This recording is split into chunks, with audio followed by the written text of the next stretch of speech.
Hey everyone! Today, we're going to learn about the improved Corona color picker. Okay, let's activate it.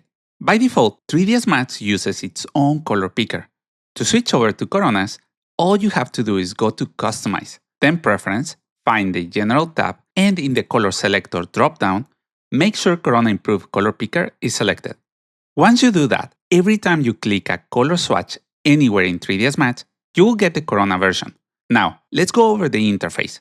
At the left, we have a big color field where we can visually pick a tone. Just click on it and drag it. We can also adjust the saturation on the big slider next to it. On the right, you will notice several tabs: RGB, HSV, CMYK, and advanced ones like Kelvin or Albedo. RGB, HSV, and CYMK are pretty standard, letting you control the red, green, blue channels, or hue, saturation, and value.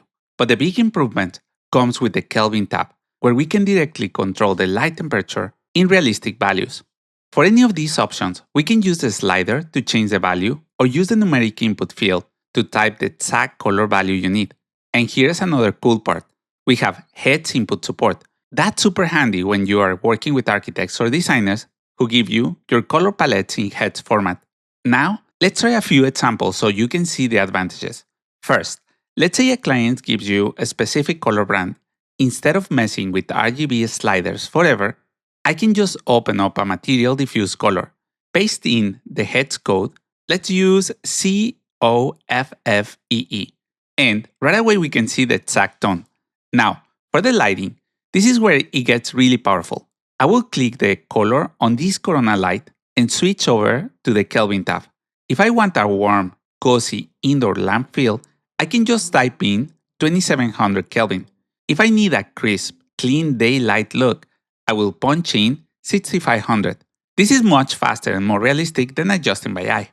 Another small but great feature is the color picker tool. You can literally drag it anywhere on your screen and grab a color from a reference image on any of your monitors, a website, or anywhere. Okay, to finalize, a few tips when you're using it. For lights, my rule of thumb is always use Kelvin values. It keeps your lighting consistent and physically accurate. When you're dealing with a specific color palette, stick to the HEX input. It eliminates any room for error. Okay, and finally, let's quickly see a side-by-side. Here is the old 3ds Max picker, and here is the Corona picker. The difference is not only on the looks, it's about precision, features, and, at the end, a much faster workflow. And well, that's it. The improved Corona color picker is a small tool, but it can make a big difference in your workflow, especially when you need accurate results.